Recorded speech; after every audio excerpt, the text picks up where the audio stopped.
Deus na vida. Então eu sou uma testemunha viva, né, que quando você responde com fidelidade, essas ferramentas de capacitação, né, que está dentro, ser fiel no pouco sobre o muito, vai sendo acrescentado de acordo com o que você vai se tornando confiável.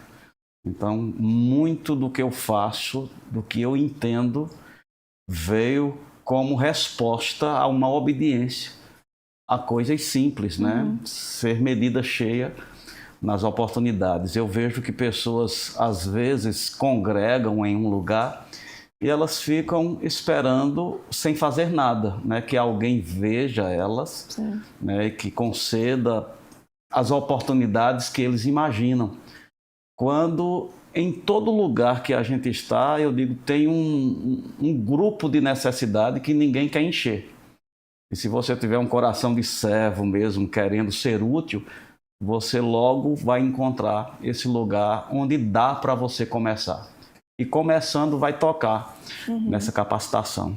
Sim, o senhor falou ontem, né? A oportunidade está na nossa mão. A gente precisa agarrar e fazer aquilo com a maior excelência do mundo. Vamos para a próxima pergunta, então. O senhor realmente presidiu, né, a igreja lá em Campina Grande por muito tempo. E quando o senhor identificou que era o momento de parar? Quando é que o senhor identificou que o seu tempo ali ele tinha acabado? Então, tem que ter uma certa maturidade, né? Eu vejo muitos líderes se perdendo porque eles se apegam a um medo, né? Principalmente quando você já tem uma jornada. E essas mudanças exigem alguns desconfortos, principalmente da alma. Às vezes de um posto que você adquiriu, ali gera um conforto emocional, né, pelos os reconhecimentos que você tem por desempenhar aquela função. Então, se não houver uma responsabilidade e até mesmo essa ligação atual com Deus, tem pessoas que vivem uma conexão passada. Às vezes está fora do ar e eles nem percebem, né, que não estão mais conectados com esse sentimento do coração de Deus e perdem o tempo. Então, quando eu percebi, né, que a minha contribuição ela não estava correspondendo à necessidade, né, da igreja, eu considero alguns, eu digo, né, como a minha luz alta não estava funcionando mais. Eu só tinha uma administração a curto prazo. Né, e eu percebia que isso era danoso para a igreja. Uma igreja precisa de uma visão a médio e longo prazo para ter motivo, né, de engajamento, de motivação. Eu conversei com o apóstolo e eu disse, eu acredito que alguma coisa está mudando no meu chamado. E vamos experimentar um pouquinho, se nada mudar, eu acho que é tempo da gente pensar. E foi algo programado num período aí de 4 anos, não foi algo precipitado. Mas sempre com esse olhar, não é justo para com a igreja eu ter limitações e me manter na posição só pelo meu conforto. Foi daí que veio a necessidade da gente transicionar aí pra... Porque realmente, né, as pessoas, elas, depois que chegaram lá nessa posição que muitos almejam, elas tendem a ser apegadas demais ao poder.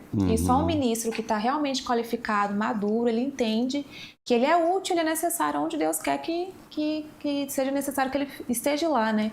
E eu lembro que na época, no Verbo da Vida, né? Eu tô no Verbo da Vida desde os meus 12, 13 anos, mais ou menos. E eu lembro quando teve essa transição e todo mundo ficou chocado. Meu Deus, o pastor João Roberto vai deixar a presidência da igreja, porque a gente tem um sentimento de carinho, né? Mesmo de longe, assim, a gente já tem aquele sentimento de carinho. E poderia ser uma transição nada fácil, né? Mas glória a Deus que nós temos ministros qualificados, né? Que não são apegados ao poder, mas que onde é necessário servir ao Senhor, ali eu vou estar. Amém. E um pouquinho, agora uma curiosidade minha pessoal. O senhor passou e conviveu muitos anos com o pastor Bud, né? E se fosse para descrever um único ensinamento que ele deixou para você, qual seria? Essa questão da seriedade, né, com Deus, né, de não negociar nenhum conforto ou oportunidade que viesse ferir os princípios. Então o pastor Bandi trazia muita segurança para a gente pelo temor e o compromisso que ele tinha de agradar a Deus. Então, muitas vezes, ele sofria o dano, né, de ser rigoroso em um posicionamento, e a gente percebia no coração dele, ele teme desagradar a Deus. Então, isso trazia segurança, né, nas decisões que ele tomava. Às vezes, nossa alma não entendia, mas a gente confiava, porque ele era muito genuíno nessa questão de seriedade com Deus e com as coisas espirituais. Isso marcou ao ponto daqueles que representam hoje a continuidade, que é a diretoria, né, do Ministério Verbo da Vida, na pessoa do apóstolo Guto, tem essa marca muito forte, né? E é uma segurança para a gente como ministério, Verbo da Vida, esse zelo da liderança. A gente preza muito por ficar de acordo com a palavra. Veio do pastor Band. Sim, a gente percebe isso mesmo. Eu lembro que quando eu cheguei na igreja, mesmo novinha, e na primeira ministração, gente, essa igreja é diferente. Porque a palavra estava sendo pregada, você via na organização da igreja, na liturgia do culto, coisas que a gente não encontrava em nenhum outro lugar.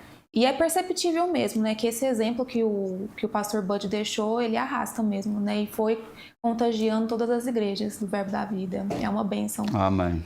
É um valor mesmo que a gente carrega. Sim, né, esse espírito de excelência, tudo que a gente faz, tudo que a gente se esmera em fazer, a gente não negocia essas coisas. E é importante a gente ensinar isso para as crianças, para os adolescentes, porque quando eles chegam na fase adulta, como aconteceu comigo, a gente está bem firmado na doutrina. E a gente não se desvia nem para a esquerda nem para a direita.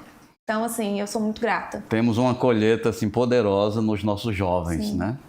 E abrindo aí, o apóstolo Guto, ele, despertado mesmo pela unção e pela responsabilidade, ele tem feito esse apontamento, né, de dar a oportunidade para a nossa juventude, para que eles mesmos carreguem esse legado, né, de algo que foi bom no passado, tem sido mantido no presente, mas a gente quer ter segurança que vai para o futuro.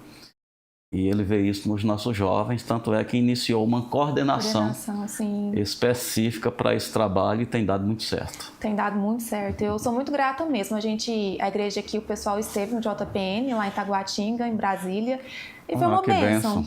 Porque pôde trazer um pouquinho, né, do que acontece lá em Campina Grande para mais perto da gente. Então, assim, a gente realmente está vivenciando um tempo que essa palavra, ela não só deixou de ser, ela não só se cumpriu na vida dos pais, dos avós, mas agora chegou a nossa vez.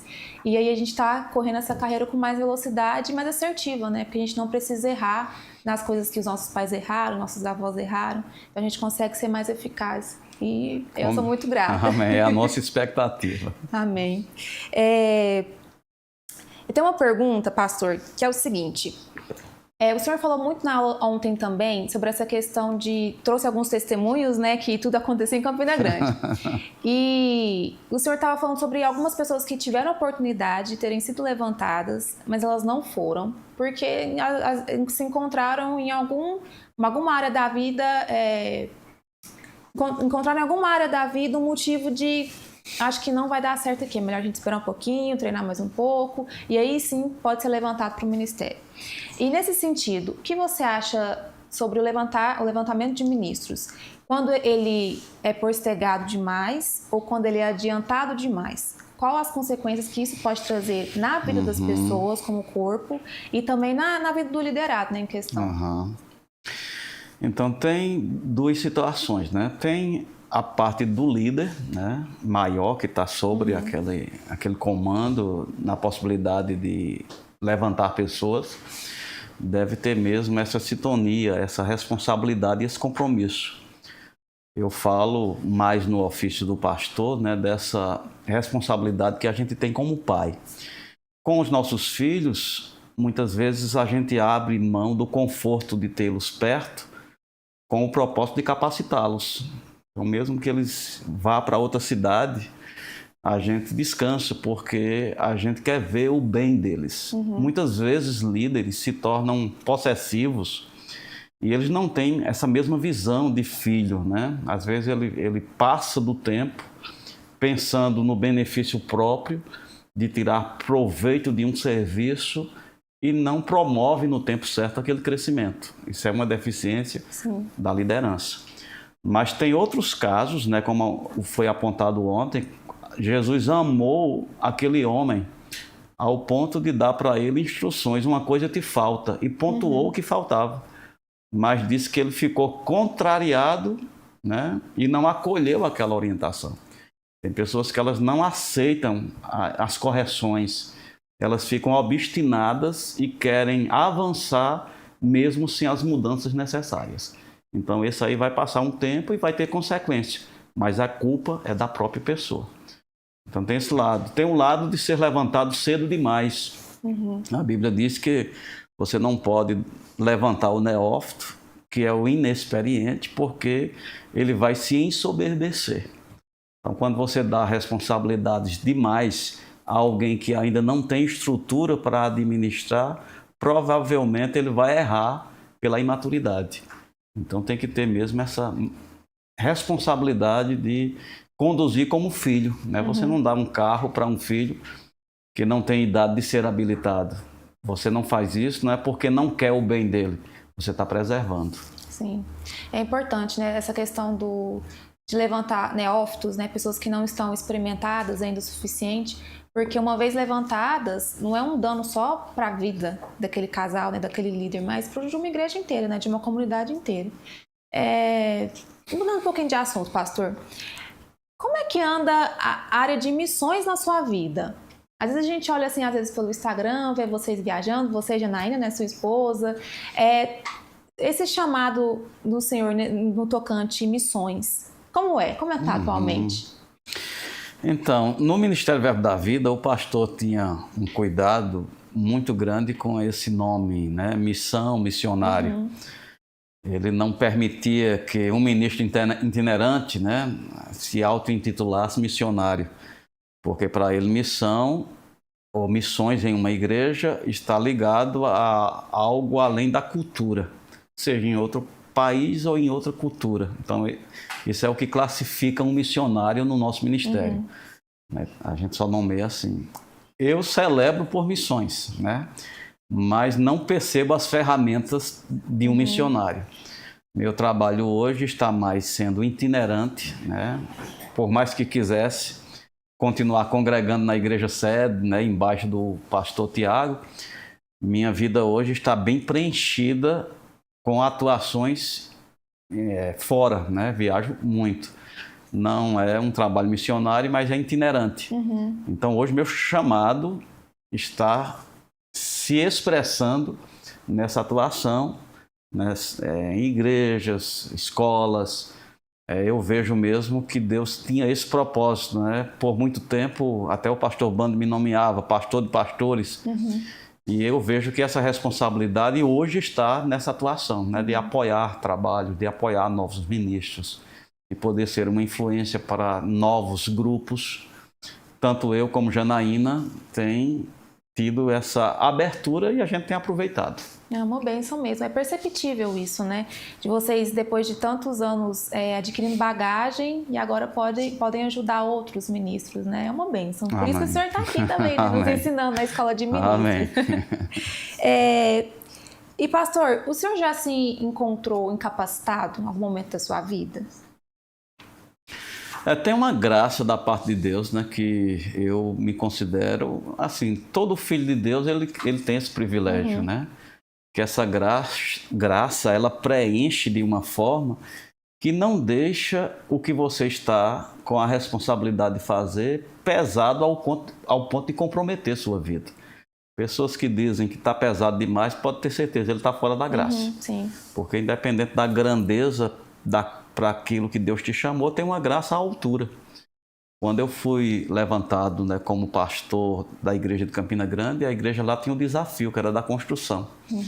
E não era uma coisa pequena, né? Eu lembro quando eu fui conversar com o pastor Band, o meu conforto naquele tempo talvez fosse construir uma igreja para 500 pessoas. Era a minha estrutura, era meu pensamento, era o meu potencial de fé. Mas eu estava servindo a uma visão onde o pastor Band tinha uma visão para um prédio de 5.000 pessoas.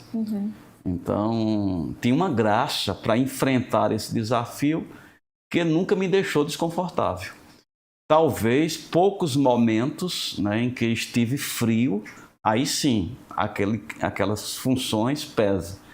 Mas eu digo, foram pequenos intervalos que não dá nem para nomeá-los. Então eu tenho desfrutado, né, nesses 30 anos de atuação, de um conforto da graça que nada do que eu faço pesa ao ponto de desestabilizar o meu emocional, de pontuar assim, é difícil demais, é pesado demais. Eu acho que isso ficou resolvido lá no começo, nessa base, quando o Senhor me tirou mesmo desse...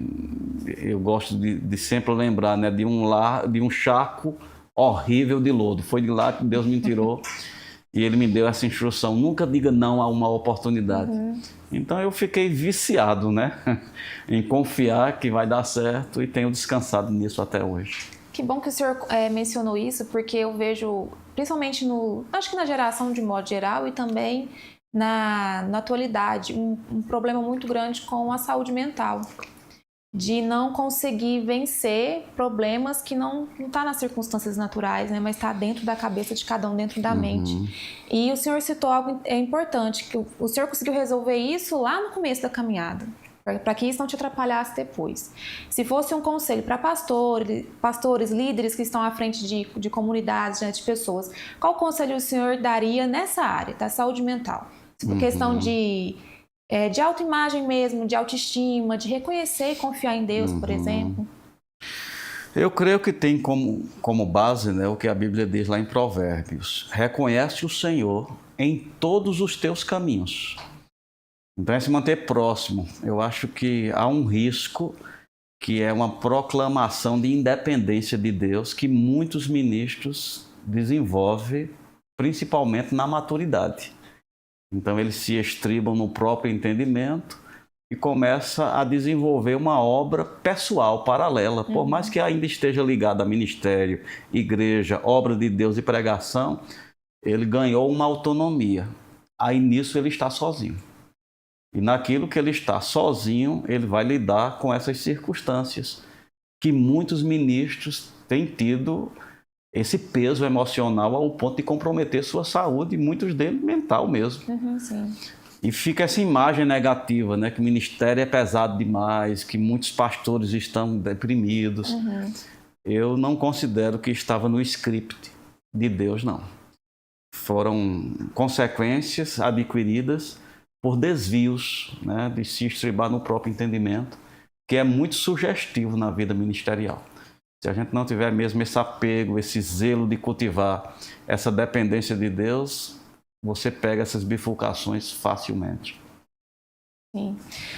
Quando o senhor até chegou a comentar na aula ontem, né, sobre Jesus, aquele exemplo que eu já citei aqui, né, do jovem rico, alguma coisa te falta, mas indo por esse caminho, o senhor chegou a comentar ontem, né, que Deus, ele te deu uma resposta, né, quando você percebeu que tinha coisas dentro de você que precisavam ser consertadas. E o senhor dando o exemplo ontem, eu lembrei de uma circunstância que também aconteceu comigo, que foi muito parecida com a sua, e eu fiquei rindo sozinha na aula ontem, porque eu me lembrei disso.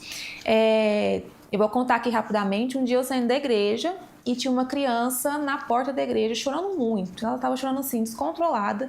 E eu olhei, atravessando a rua, indo embora, eu olhei para trás e falei assim: cadê a mãe dessa criança? Bem arrogante, para ser bem sincera. E aí, na hora, o Espírito falou comigo: às vezes, você se comporta dessa maneira, como uma criança birrenta. E aquela voz do Espírito, assim, com tanta autoridade, mas com tanta mansidão, me fez despertar para algo dentro de mim que eu reparei. Eu estou desqualificada, nessa área eu estou reprovada, porque eu me comporto como uma criança birrenta. E isso é muito interessante porque o senhor está falando, né, sobre essa questão de saúde mental e depender totalmente de Deus. É o Espírito Santo que habita em nós que vai nos guiar a esse caminho de luz mesmo, né? A nos guiar a verdes pastos, a nos guiar para um caminho de paz e refrigério, que o ministério ele não tem que ser pesado, como o senhor falou, que a gente precisa enxergar e entender que a gente depende de Deus e é Deus que vai nos corrigir nas áreas que a gente precisa. Então, assim, na hora que o senhor estava comentando ontem, né, que o senhor percebeu em você que tinha coisas que precisavam ser mudadas, que o Espírito estava comunicando ao senhor, eu lembrei de mim, falei assim, realmente, eu lembro exatamente daquele momento em que o Espírito falou comigo e que eu precisava mudar também. Com certeza. Porque, assim, a gente entende que se a gente não confiar totalmente em Deus, o ministério ele vai se tornar pesado, né? Como o senhor está falando. Se a gente não contar com a graça dele, se torna pesado. E aí a gente entra, né, no orgulho, na presunção, no trabalho muito árduo. Isso afeta a nossa família, afeta os amigos, afeta a igreja, né? Ainda mais se for um líder de grande influência, se for um pastor. Então, assim, eu acho que as pessoas elas têm muita dificuldade de entender um pouco sobre a saúde mental e o ministério. O que a Bíblia fala sobre isso, né? Porque a gente às vezes fica com a alma adoecida e a alma a gente não vê. Com certeza. A gente teve, né, o benefício de ter do pastor Band um procedimento que serviu de inspiração. O pastor Band, ele verdadeiramente não se preocupava. Ele desenvolveu essa estrutura e, de alguma forma, afetou muito o nosso apóstolo Guto, que vive de maneira semelhante e, consequentemente, vai pegando na gente. Eu atribuo, né, estar bem e ter continuado esses anos por essa associação que fiz, né, guiado por Deus, com o pastor Band, com hoje o apóstolo Guto. Eu até estava pensando hoje, eles representam como essa sustentação para que essas árvores, principalmente de rama, tenham um suporte para se levantar. Uhum. Eu vejo que Deus levantou suportes para poder me levantar. E nessa área mesmo, né, de você não ficar preocupado, de você decidir ter essa consideração de coisas das promessas de Deus, e é esse ponto que eu quero fazer. Uhum. Ministério é divertido, né? Às vezes as pessoas ficam pesadas, né, e atribuem ao ministério esse peso, né, que é dessa vida, dessa preocupação, dessa responsabilidade contínua. A gente vê o próprio Jesus dar intervalos, né, de levar os apóstolos para descansar. Uhum, sim. No ministério é um ambiente assim muito agradável, as pessoas gostam de trabalhar na nossa estrutura lá. O apóstolo Band, ele tinha essa cultura, e Guto leva, né, momentos engraçados, eles são engraçados, eles prezam por momentos de diversão, né? Alguém pode dizer, não, mas o ministério é sério. Não sério ao ponto de morrer. Sim. Né? Tem pessoas que tiram toda a possibilidade de diversão, de alegria, de ser engraçado, de permitir ambientes. Vocês vão ter a oportunidade de desfrutar na aula de campo e vão perceber o quanto o Guto é leve, né? Ele não carrega essa posição de apóstolo, deixando ele... Não, ele é leve, né? Porque ele permite esse ambiente que vai oxigenando a vida, que é se divertir, né? De permitir essas portas. Eu sempre tive um sonho. Vou falar do meu sonho, que era participar de uma conferência de ministros, porque a minha avó, ela tinha ido há uns 14 anos atrás, o pastor Bud era vivo ainda. E aí ela voltou com um relatório assim, excelente, é muito incrível, as pessoas assim, eu conheci tal pessoa. Então gerou em mim desde nova esse sentimento de uma conferência. E o senhor falando sobre isso, né, que o ministério tem que ser divertido, tem que ser leve, que o apóstolo Guto, ele é dessa forma. E realmente, uma coisa que eu percebi, 2023 foi minha primeira conferência de ministros que eu fui lá em Água de Lindóia, que assim, é um ministério excelente, as pessoas são solistas, todo mundo que passa pelos corredores te cumprimenta, fala um bom dia, uma boa noite. Então assim, ter esse ambiente faz total diferença, né? Que não são super ídolos, são estrelas, mas assim como o apóstolo Guto fala, né? Nós somos uma constelação, não somos só uma estrela brilhando, mas somos várias. E a gente tá aqui com uma pergunta no chat, e o tema que o pessoal está trazendo aqui dentro do tema de submissão à autoridade. Sempre tive dúvidas sobre 1 Coríntios, capítulo 14, verso 34. Poderia esclarecer, por favor? Conservem-se as mulheres caladas nas igrejas, porque não lhes é permitido falar, mas estejam submissas, como também a lei o determina. O senhor poderia explanar um pouquinho sobre esse assunto? Então, eu ouvi uma explicação de Simon que satisfez, né, minhas expectativas sobre esse assunto, né? ele aponta que aquilo que as pessoas têm tornado uma doutrina, e a gente não pode gerar uma doutrina de um ponto isolado das Escrituras, ele aponta como uma situação cultural daquela época, né, em que as mulheres não eram tão educadas quanto os homens, né? Então, normalmente, elas tinham um procedimento que exigia mesmo instruções apropriadas para intromissões, coisas que atrapalhavam essa vida social que a vida de igreja promovia, né? Então, as mulheres socialmente, elas não eram bem participativas. Então, quando chegava na igreja, nesse ambiente que colocava essa igualdade, havia um procedimento que atrapalhava. Por isso, essas instruções específicas, né? E ele aponta a lei, e a gente vai ver que não é a lei de Moisés, né? Era uma lei mais cultural. Então, muitos pegam esse ponto isolado e estabelecem como uma doutrina. As mulheres ficam caladas, as mulheres não podem pregar. Quando, na verdade, em outros textos, né, que não faz contexto aqui, a gente vê Deus não fazendo separação, né? Não há diferença entre macho e fêmea no que diz respeito a direito, a participação, há responsabilidades pela estrutura que cada um foi criado. Mas não de valor, não de atuação em Deus, não na vida espiritual da igreja. E se a gente for olhar, né, coisas importantes foram feitas por meio de mulheres. Quem primeiro pregou o evangelho da ressurreição foram as mulheres, foram a elas que Jesus se revelou. Então, a primeira mensageira da ressurreição foi uma mulher. Foi uma mulher. Se ela ficasse calada na igreja, a gente nem tinha conhecimento que Jesus tinha ressuscitado, né? É verdade, é verdade. Pessoal, continue mandando perguntas, tá? O pessoal da equipe aqui tá monitorando. E pastor, então vamos voltar aqui enquanto o pessoal vai mandando aqui no chat. A gente falou sobre submissão e autoridade, né? E o senhor encontrou muitas dificuldades nos seus anos pastoreando? Em relação a líderes que eram submissos, o senhor tinha muita dificuldade com a opinião alheia, às vezes o senhor tomava uma decisão em relação à igreja e o senhor encontrava muita oposição? Como é que era? Então, graças a Deus, né, Deus me galardoou, eu nunca lidei com uma divisão nesses 21 anos que eu fiquei à frente da igreja.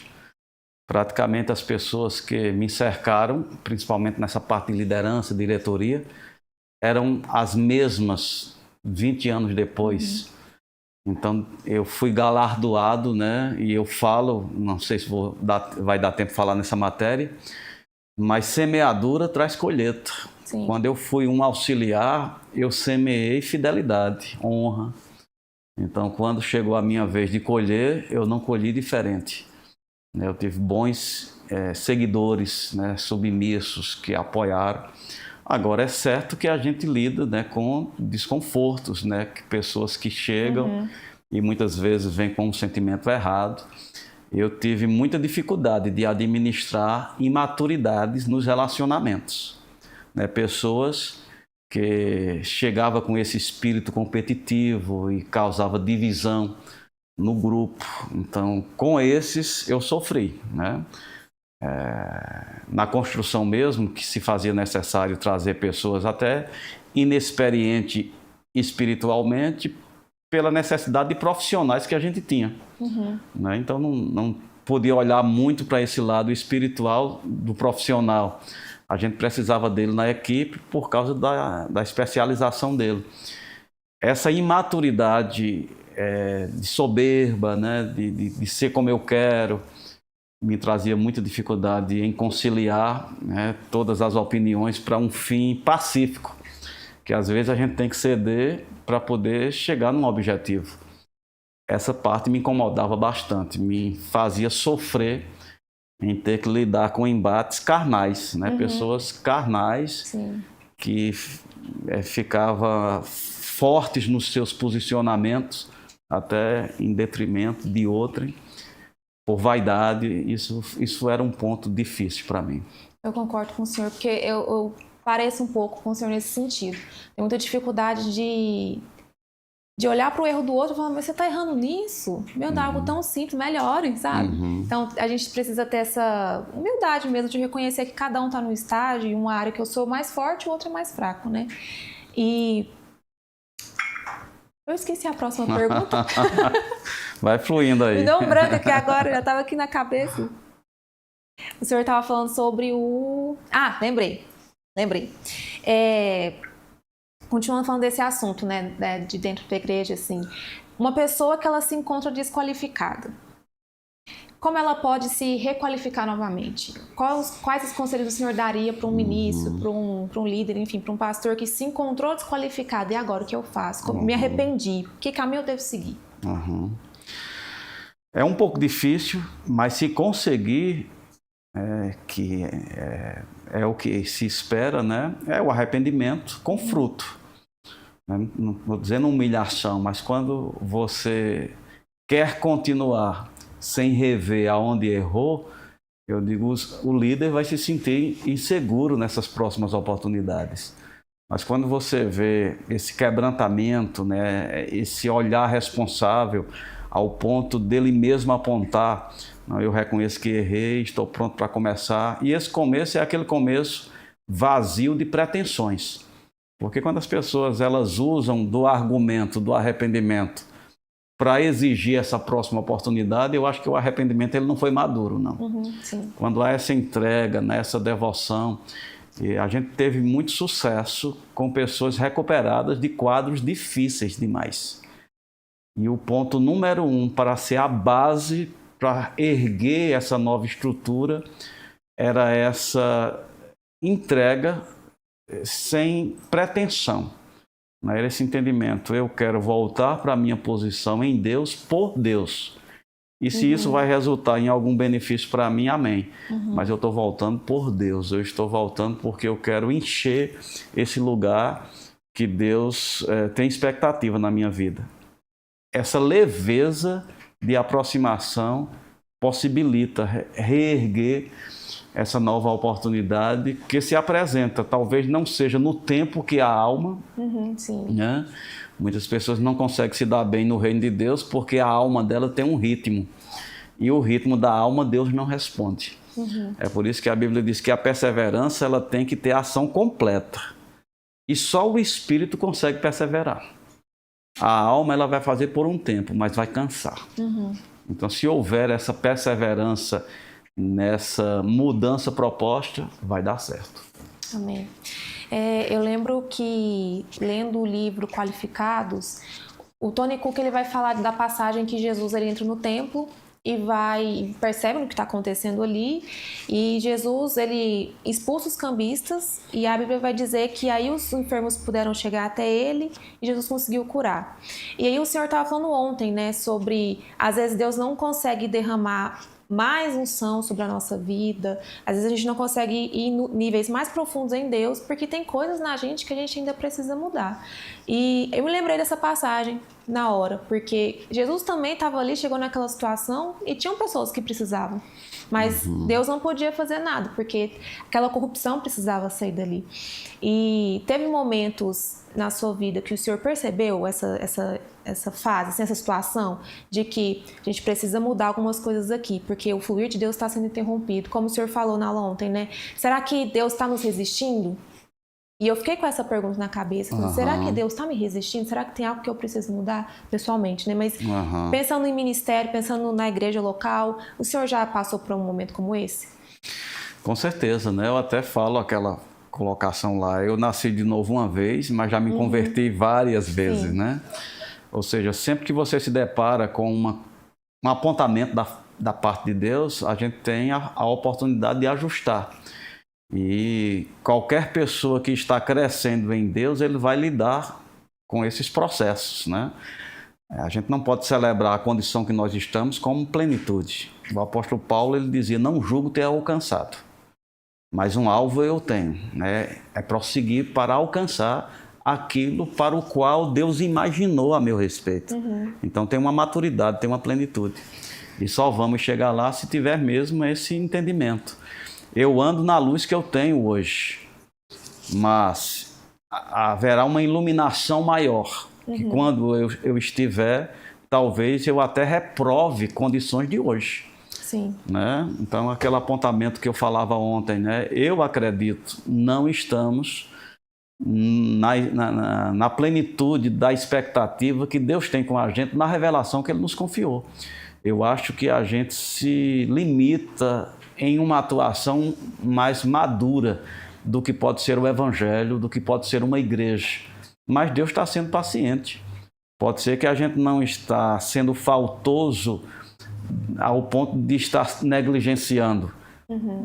Porque a gente está na faixa etária, né? Quando alguém não está cursando a universidade porque a idade dele justifica ser ensino médio, ele falta para ser pleno. Sim. Mas essa falta não penaliza ele como uma reprovação, né? Então eu vejo que tem uma plenitude que a gente falta, mas a gente está vivendo a nossa faixa etária. E é ter mesmo esse exercício da piedade. Se o Senhor deixa claro, eu vou me adequar. Essa prontidão faz com que a gente seja aceito por Deus no presente como fiel. Mesmo sabendo, eu não estou pleno, mas a minha disposição faz Deus me aceitar como fiel. E vamos chegar lá. Do coração, né? Exatamente. Amém. Glória a Deus. A gente tem uma pergunta aqui do chat, do André Luiz. Boa tarde. Gostaria de saber como foi o início do pastoreio em sua vida. Oi, André. É prazer aí estar podendo te ajudar.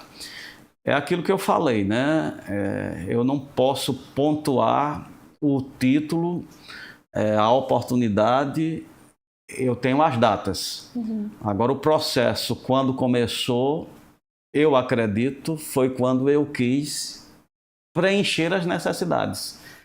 Eu pastoreei antes do meu título, né? E eu falo isso quando eu ensino sobre o ofício do pastor.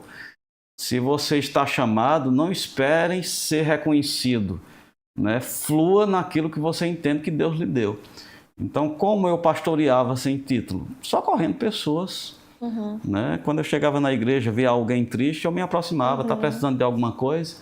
E a minha prontidão pastoreava aquela pessoa. Então, esse exercício contínuo não é porque alguém me deu essa responsabilidade ou me exigiu, mas eu entendia, tem algo em mim que pode ajudar. E eu deixava fluir. O fato de deixar fluir, isso ficou notório aos olhos de pessoas. E você passa a ter esse reconhecimento por fruto que você evidencia por essa espontaneidade. Então, quando chegou para mim a oportunidade de liderar, eu nem senti. Para mim era apenas a continuidade do que eu já vinha fazendo. Sim. Apenas ganhou agora um título. Um título. Exatamente isso que o senhor falou, né?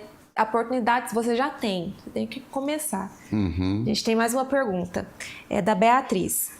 Pastor, o Ministério Verbo da Vida recebe muitos pastores que estão recomeçando. Que conselho o senhor daria para aqueles que estão sendo adotados ministerialmente pelo Ministério Verbo da Vida? Amém. Olá, Beatriz. Tem uma filha com esse nome também. Esse olhar de recuperação o pastor Band carregava, né? Ele foi muito ferido na denominação que ele fazia parte, lá nos Estados Unidos, porque eles tinham critérios assim bem fortes, né? sem sentimento. Eles prezavam mais as regras do que propriamente a compaixão. A gente vê líderes nos dias de Jesus também com esse comportamento, e Jesus quebrava aquilo, seguindo o coração. Então, o pastor trouxe esse zelo para o Ministério Verbo da Vida, que nós perseguimos hoje. Quando a gente vai tomar uma decisão na diretoria, esse fator volta. Né? A gente não pode estar preso só a um regulamento, quando tem aqui uma possibilidade de ver uma vida, um histórico, um coração. Então é um ministério de oportunidade. Mas é como eu falei, a oportunidade primeiro é do candidato, né? De quem quer ser ajudado. Ele precisa corresponder ao tipo de coração que possibilita Deus entrar. Nós só entramos para ajudar quem possibilita a entrada de Deus. Né? Uma pessoa que não libera perdão, eu digo que fica difícil de Deus ajudar. Né? Uma pessoa que se mantém orgulhosa, fica difícil de Deus ajudar. porque Deus resiste ao soberbo. Se Deus está resistindo, quem pode ajudar? A pessoa é a primeira a levantar elementos. Agora, se uma pessoa está sendo acolhida por Deus, ela não pode ser desprezada por a gente.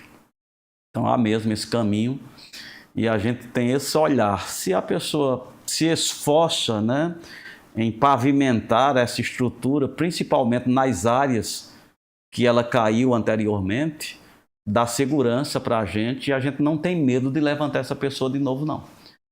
Mas tem que ter responsabilidade. Se não houver um fruto de arrependimento, dificilmente a gente colocará as mãos para levantar essa pessoa.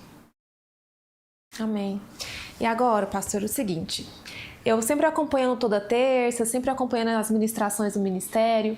E uma coisa que eu reparei é que todo mundo sempre tem uma história engraçada com o pastor Bud.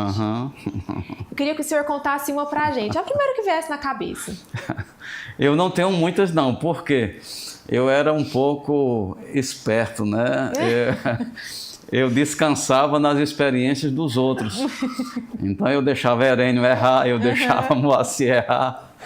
E com os erros dele, eu ia me dosando as minhas atuações com o pastor Bud. Eu não tenho um fato assim bem marcante, salvo, né, as correções que eu recebia de púlpito, que não eram tão engraçadas não, mas quando ele via talvez a gente demorando em uma ministração, uma coisa que ele corrigia demais era quando você estava dirigindo um culto, ele dizia, não coloque rabo na mensagem, né?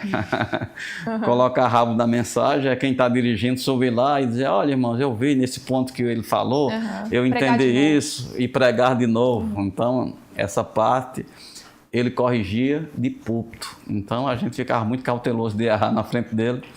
Eu não tenho fatos assim muito fortes. Tem um, né, assim, da parte do lazer, ele me inseriu nessa questão de pescaria, né? Eu acho que ele precisava de companheiro, então ele me deu uma vara, ele me deu alguns materiais para iniciar, e um dia a gente estava pescando, eu, o Guto e ele abriu a caixa dele lá, né? Uma caixa super lotada de material, isca e todo o material, né? Aí a gente começou, pastor, o senhor tem um anzol? Aí ele deu o anzol. Aí depois, pastor, o senhor tem uma boia? Aí ele deu. Aí quando chegou no primeiro pedido, ele disse assim, rapaz, você só tem o vício, né? Ou seja, material nenhum, só tinha o vício. E até hoje a gente brinca com isso, quando está pedindo demais no meio da gente, a gente vai e volta com essa. Você só tem o vício. Não tem nenhum equipamento ou estrutura naquilo para o qual você quer. Então essa é a engraçada. Ai, ai, muito bom. É o quê? Peraí, o pastor Tiago está dando instruções aqui. Cinco o quê? Okay. Tá. É porque mímica, a gente não sou muito boa. O diretor está nos orientando aqui. Então, pessoal, a gente tem mais 5 minutinhos aqui de conversa. Se você quiser mandar a sua pergunta, o momento é agora, tá? Eu vou, se não houver mais nenhuma pergunta, eu vou finalizando aqui com o pastor. Pastor, eu fiquei assim, com a aula, depois da aula de ontem, eu saí daqui tendo a certeza novamente do quanto esse ministério ele é sério, do quanto ele preza mesmo por viver a palavra de modo genuíno, como está escrito lá.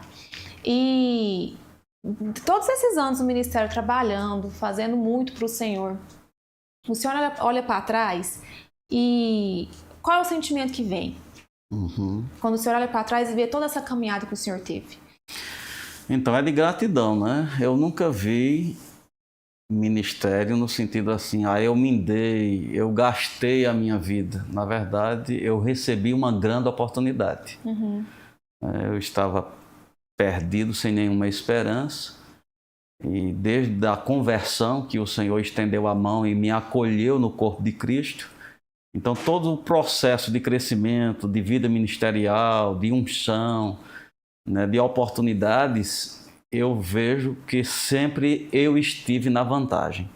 Então eu não olho para o evangelho, eu me desgastei, eu dei os meus anos, não. Deus me deu a oportunidade de participar de algo vivo, de algo que faz valer a pena estar vivo. Então minha trajetória de vida, eu quero completar como o apóstolo Paulo, né? Combati o bom combate. Não é o mau combate, não é o árduo combate, é o bom combate. Deus me deu a oportunidade de viver bem. E eu não digo pelos bens adquiridos, eu digo por essa paz, por levantar e a vida ter sentido, né? De você sentir respaldado, tanto no passado como para o futuro. Esse é o meu maior galardão. Sim. Rick Renner fala muito disso nos livros dele, né? Não tem satisfação maior no mundo do que saber que você está fazendo exatamente aquilo que Deus te chamou para fazer. E se você fosse dar um conselho para um jovem hoje, que está galgando ali o começo da carreira, o que o senhor falaria? Ser cuidadoso, né, com as oportunidades, cuidado para não se perder nas bifurcações que a vida oferece. Uma forma segura, eu falo, né, quem é teu pai? Você precisa ter um pai. Deus liga a gente a uma paternidade, que é de lá onde vai vir a nossa provisão. Como eu apontei, né? Eu só estou aonde estou e fazendo o que eu faço porque Deus colocou na minha vida suporte para me sustentar. Foi o pastor Band na época dele, hoje o apóstolo Guto. Então eu considero ter não mentor. Mentor você pode ter. A Bíblia diz que por mais que a gente tenha muitos mestres, a gente não tem muitos pais. Sim. Quem é teu pai? Então você precisa de uma paternidade que vai te corrigir, que vai te acompanhar. Honra isso e não deixa o diabo separar você disso. O diabo quis separar Adão de Deus, né? Quis separar Coré, Datã e Abirão de Moisés, nunca com o propósito de promovê-los, mas com o propósito de destruí-los. Então fica ligado à paternidade que Deus levantou sobre a tua vida. Amém. Nossa, amém. A gente tem uma pergunta do Instagram agora, e vai ser a nossa última pergunta do nosso podcast hoje. Pastor, do CH Ferraz. Pastor, qual o seu sentimento de ver seu filho atuando na liderança do ministério? Então, isso é um galardão, né? Ver os filhos dos filhos, principalmente eles manifestando o fruto daquilo que você sonhou, daquilo que foram orações, né? Antes mesmo de nascer, a gente nutre em ver os filhos servindo. O pastor Band brincava não, falava sério com a gente, né? Que às vezes, desavisado, eu chamava ele de pastorzinho. E o pastor corrigia, dizendo, não imponha sobre o seu filho algo que você não sabe que ele carrega. Não é porque é filho de pastor que tem que ser pastor. Pode ser que ele seja outra coisa, pode ser que nem seja nos 5 dons. Isso não diminui em nada. Mas ver a unção sobre a vida dele, e as pessoas até dizem, parece muito com você, né? Tem pessoas que faz esse paralelo. Eu me sinto assim recompensado por Deus. É como uma sinalização de Deus querer promover prazer na minha vida, mostrando no meu filho essa seriedade ministerial, esses princípios que eu carrego, foi colocado nele, e eu digo, não foi pela minha mão, não. Eu vejo que Deus teve o cuidado de colocar lá, pelos testemunhos que ele dá, foi algo muito pessoal entre ele e Deus, é muito satisfatório. Sim, e eu preciso deixar um elogio, minha irmã que está me assistindo, ela queria muito que eu fizesse isso. A sua filha, a Beatriz, ela escreveu uma música, Manifesto. Sim. E já estendendo um pouco sobre essa pergunta, a gente foi muito abençoado com essa música. Muito, muito abençoado. Então, assim, é muito lindo de ver, admirável. Glória a Deus por isso, de ver o Senhor conseguindo perpetuar, né, ensinar os seus filhos no caminho. E agora eles também estando no caminho, conseguindo fazer grandes proezas para o Senhor, porque eu acompanho, né, o pessoal pelo Instagram, e essa música, assim, foi salvação para nós. Então eu queria te deixar esse elogio e deixar aqui público obrigado. A honra que eu tenho de poder estar conversando com o Senhor, uma família que eu admiro tanto, mesmo de longe. Amém? Obrigado. Pessoal, então esse foi o nosso podcast de hoje. Não fique triste, porque na semana que vem a gente vai retornar também com mais um professor, com mais um tema. E, pastor, por favor, agradeça o pessoal. Então, gente, obrigado. Aproveite as oportunidades, né? Esse é um canal que está comunicando algo que vai te inspirar. E se junta, né? Então, a igreja ou as escolas, se você é de outro ministério, a gente não está competindo, a gente celebra o corpo de Cristo e quer mesmo ser uma bênção para poder te ajudar. Tem contato também com o canal, né? O Ministério Verbo da Vida tem um trabalho de alcance internacional, que é o toda terça. Você depois pega o link e acompanha a nossa liderança. Normalmente são membros da diretoria do ministério que estão lá ministrando. Você vai conhecer mais do nosso ministério. Amém. Amém. Pastor, muito obrigada. Foi um prazer estar com você. Obrigado. Amém, parabéns pelo trabalho. Obrigada. Gente, e fiquem ligados no canal do YouTube aqui, Verbo da Vida Uberlândia, e também pelo nosso Instagram, @verbouberlândia. A gente se vê na próxima semana. Até mais. Institucional. E atenção, fique aí para assistir o nosso vídeo institucional. Vem comigo no nosso relatório anual 2024.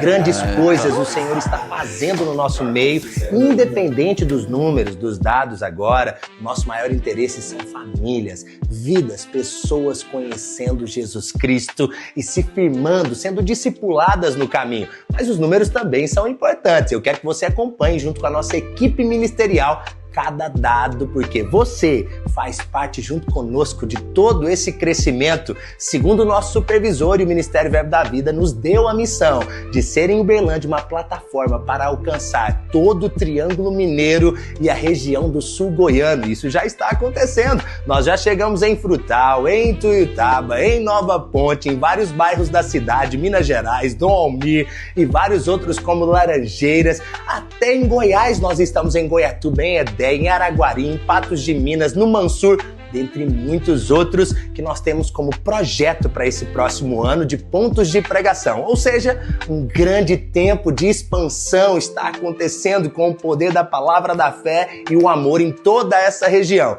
E tivemos um fato histórico nesses 18 anos de Igreja Verbo da Vida. Nós dizemos, a maioridade chegou. Um novo tempo, um novo templo e um lugar para chamar de nosso. É verdade, esse local onde a nossa equipe está gravando é a nossa nova Igreja Verbo da Vida. De fato, nós estamos vivendo o extraordinário de Deus e eu quero que você acompanhe comigo todos os dados que a nossa equipe passará agora, pois são vidas e famílias preciosas para Deus que nós nos importamos. Nós somos a Palavra da Fé em movimento, somos a Igreja Verbo da Vida aqui na cidade de Uberlândia. Acompanhe comigo. O que analisar quanto ao crescimento exponencial da nossa igreja local?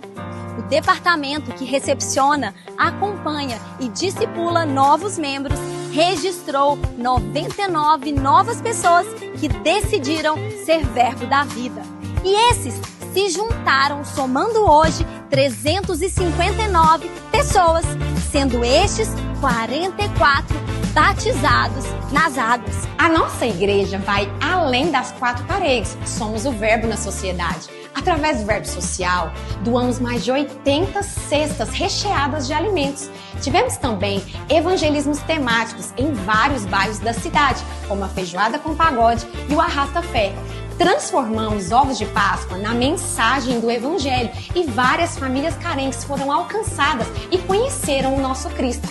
Tivemos a ajuda da nossa juventude para realizar todo esse trabalho e vários novos membros chegaram para as nossas equipes. Os adolescentes e os pré-adolescentes são ministrados em salas especiais durante os nossos cultos e os nossos jovens, a cada mês, realizaram cultos no nosso auditório principal. A palavra da fé está em movimento. Você sabia que nós temos uma equipe de casais que cuida das famílias da igreja? Foram várias reuniões intercaladas entre reuniões nas casas e eventos na igreja. Recebemos também ministros convidados, ministros locais. Foram centenas de famílias impactadas pelo poder da palavra do Senhor. Além disso, nós também iniciamos o departamento de secretaria. Ele toma conta de toda a administração da igreja. Eu também pastorei a equipe de som e iluminação. Nós recebemos várias pessoas para servir nesse departamento. E eles têm servido com excelência em todos os cultos e todos os eventos. Eles têm feito um trabalho sobrenatural. Aqui no piso superior, temos um andar exclusivo para as nossas crianças. Entendemos que elas devem ser ministradas como os adultos. na Igreja de Crianças. Seus filhos são cuidados como os nossos filhos. Como recebemos novos membros, também tivemos que instalar, neste ano, o gerenciador My Kids, dando assim mais segurança às nossas famílias. E as nossas escolas? Iniciamos este ano o Centro de Cura, com 4 edições e dezenas de pessoas sendo curadas pelo nome de Jesus. Recebemos também 150 matrículas no Centro de Treinamento Bíblico Rema. E uma excepcional notícia diante de tudo isso. Tivemos o nosso projeto da Escola de Ministros Rema aprovado para o ano de 2025. E já contamos com centenas de interessados em um grupo especial. O que falar da nossa equipe do diaconato, que nos serviu e nos assistiu em todos os cultos da nossa igreja. Foram em média 120 reuniões, contando com pelo menos 10 voluntários servindo a cada dia com todo amor e dedicação. E a nossa equipe do Café da Manhã fez um excelente trabalho, servindo em dezenas de treinamentos e reuniões durante todo o ano. E não podemos esquecer da nossa equipe de oração, que se reuniu todas as quartas-feiras para interceder e aconselhar as famílias da nossa igreja. Eu pastorei os departamentos da música, o Verbo Shop e a nossa Secretaria de Missões. Na música, nós prezamos por uma vida de adoração, caráter e devoção, considerando cada músico como um ministro do Senhor. Ao longo desse ano, realizamos 3 audições que trouxeram mais de 15 novos músicos para a nossa equipe. Audições essas totalmente inspiradas pelo Espírito. Inclusive, estamos finalizando a produção de 4 canções autorais da nossa equipe. No nosso Verbo Shop, nós estruturamos uma nova administração que destinou todos os valores que foram arrecadados para obras sociais da nossa igreja, alcançando assim várias famílias da nossa comunidade. E eu não posso me esquecer da nossa Secretaria de Missões. Somos uma igreja missionária. Esse ano conseguimos um feito histórico. Enviamos um casal, uma família, para uma missão na Europa, especificamente na Irlanda. E parte de todo o valor que é arrecadado pela sua igreja é enviado mensalmente para abençoar missionários no campo. Eu quero te dizer, o verbo da vida vai para as nações. Dentre todos os departamentos, ainda temos o Departamento de Mulheres, o Departamento Novo da Excelência, o Verbo Café também que foi implantado. Nós temos a mídia e a produção. Com a mídia, nós alcançamos, nesses últimos 90 dias, mais de 700.000 visualizações. Todos estes departamentos fizeram um trabalho excepcional durante todo este ano. O departamento novo que implantamos na Excelência aprendeu que é um privilégio trabalhar ou servir nos bastidores e todos abraçaram a ideia. O Verbo Café, todo o dinheiro arrecadado, cada centavo é investido em ação social. Nós aprendemos que fazer o bem faz bem. Isso é o reino de Deus. O Departamento de Mulher, a cada mês, fizemos um evento diferente. Alcançamos várias mulheres, tivemos projetos novos, bate-papos incríveis e criamos também um projeto novo, que é o Verbo Saúde.